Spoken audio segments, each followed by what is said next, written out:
اعوذ باللہ من الشیطان الرجیم بسم اللہ الرحمن الرحیم وقارون وفرعون وحامان، اور ہلاک کیا ہم نے قارون کو بھی اور فرعون کو بھی اور حامان کو بھی۔ وَلَقَدْ جَاءَهُم مُوسَىٰ بِالْبَيِّنَاتِ، ان کے پاس موسیٰ آئے تھے واضح تعلیمات لے کر۔ فَاسْتَكْبَرُوا فِي الْأَرْضِ، انہوں نے زمین میں تکبر کیا۔ وَمَا كَانُوا سَابِقِينَ، لیکن یہ کہ وہ ہماری پکڑ سے بچ کر نکل جانے والے نہیں تھے، ہم سے آگے نہیں نکل سکتے تھے۔ فَكُلًّا أَخَذْنَا بِذَنبِهِ، ہم نے سب کو پکڑا ان کے گناہوں کی پاداش میں۔ فَمِنْهُمْ مَنْ أَرْسَلْنَا عَلَيْهِمْ حَاصِبًا، تو ان میں وہ بھی تھے کہ جن پر ہم نے ایسی زوردار ہوا بھیجی جس میں پتھراؤ تھا، وہ ہوا جو ہے ان پر پتھراؤ کر رہی تھی۔ تو یہ قوم لوط پر بھی ہوا ہے، اور بعض حضرات کے نزدیک قوم عاد پر بھی۔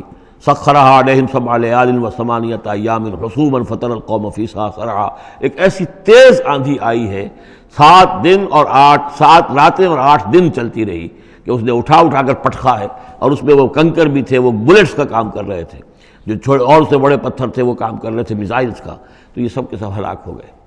فمنہم من ارسلنا علیہ حاصبا ومنہم من اخذته الصیحہ، اور ان میں سے وہ بھی تھے کہ جن کو ایک چنگھاڑ نے آ پکڑا، یہ سمود اور اہل مدین تھے۔ ومنہم من خسفنا به الارض، ان میں وہ بھی تھے کہ جنہیں ہم نے زمین میں دھسا دیا، یہ قارون کا معاملہ ہے جو سورہ قصص میں آ چکا ہے۔ ومنہم من اغرقنا، اور وہ بھی تھے جنہیں ہم نے غرق کر دیا۔ اور غرق کرنے کے 2 طریقے ہوئے، ایک تو یہ کہ جو قوم آباد تھی، قوم نوح جہاں تھی وہی غرق کیا، وہی کا وہی۔ لیکن یہ کہ ایک یہ ہے کہ فرعون کو اور اس کے فوج کو اور لاؤ لشکر کو ان کے محل سے نکال کر، ان کے شہروں سے نکال کر لا کر اور دریا سمندر میں غرق کیا۔ وما كان الله ليظلمهم، لیکن اللہ تعالیٰ ان پر ظلم کرنے والا نہیں تھا، ولكن كانوا انفسهم يظلمون، بلکہ یہ تو وہ خود اپنے اوپر ظلم کر رہے تھے۔ مثل الذين اتخذوا من دون الله اولیاء كمثل العنكبوت، یہ بھی اس حصے کی ان 3 رکوعوں کی بڑی اہم آیت ہے، تمثیل ہے۔ مثال ان لوگوں کی کہ جنہوں نے اللہ کے سوا کسی کو اپنا حمایتی بنا رکھا ہے۔ یہ حمایتی غیر مرئی بھی ہو سکتے ہیں، جیسے یہ ہماری دیوی ہے، یہ دیوتا ہے، یہ اس کی کرپا چاہیے، اس کی نظر کرم ہو، یہ ہمارے جو اولیاء اللہ ہیں ذرا ان کی طرف سے اگر کچھ ہمیں فیض پہنچ جائے۔ اور یہ بھی ہوتا ہے دنیا میں بھی، مادی اعتبار سے بھی، اور یہ جو بھی کاز اینڈ ایفیکٹ کا سلسلہ اس کے تحت بھی، تو ہم آخر لوگوں کو اپنا دوست سمجھتے ہیں، یہ ہمارے حمایتی ہیں، یہ ہماری مدد کریں گے۔ لیکن واقعہ یہ ہے کہ سوائے ایک اللہ کی دوستی کے باقی ساری دوستیاں جو ہیں وہ مکڑی کے جالے جتنی بس مضبوط ہیں، اس سے زیادہ نہیں ہے۔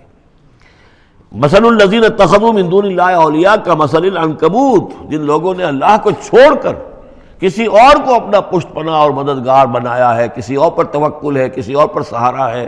امریکہ ہماری مدد کرے گا، وہ جو کچھ 71 میں ہوا وہ آپ کو معلوم ہے، وہ بیڑا اس کا جہاز بھی آ رہا تھا، لیکن یہ کہ کوئی مدد ہماری نہیں کی گئی، کوئی نہیں ہے، کوئی کسی کا سہارا بننے والا نہیں ہے۔ سہارا تو اگر کوئی ہے تو وہ اللہ ہے، لیکن اس کو تم نے چھوڑ دیا، اس کو سہارا نہیں بنایا۔ مثل الذین اتخذوا من دون اللہ اولیاء کمثل العنکبوت اتخذت بیتا، یہ مکڑی بھی تو ایک گھر بناتی ہے، جالا بناتی ہے۔ وَإِنَّ أَوْهَنَ الْبُيُوتِ لَبَيْتُ الْعَنكَبُوتِ، اور سب جانتے ہیں کہ تمام گھروں میں سب سے زیادہ کمزور گھر وہ اس مکڑی کا گھر ہے۔ لَوْ كَانُوا يَعْلَمُونَ، کاش کہ انہیں معلوم ہوتا۔ إِنَّ اللَّهَ يَعْلَمُ مَا يَدْعُونَ مِن دُونِهِ مِن شَيْءٍ، اللہ خوب جانتا ہے کہ جس کو یہ پکار رہے ہیں اللہ کے سوا کوئی شے ہے ہی نہیں۔ وَهُوَ الْعَزِيزُ الْحَكِيمُ، اور وہ زبردست ہے حکمت والا۔ وَتِلْكَ الْأَمْثَالُ نَضْرِبُهَا لِلنَّاسِ وَمَا يَعْقِلُهَا إِلَّا الْعَالِمُونَ، اور یہ مثالیں ہیں کہ جو ہم لوگوں کے لیے بیان کرتے ہیں لیکن نہیں سمجھتے ان سے مگر وہی لوگ کہ جو علم رکھنے والے ہیں۔ خلق اللہ السماوات والارض، اللہ تعالیٰ نے آسمان اور زمین تخلیق فرمائے، بالحق، حق کے ساتھ۔ ان فی ذلک لآیۃ للمؤمنین، یقیناً اس میں نشانی ہے اہل ایمان کے لیے۔ صدق اللہ العظیم۔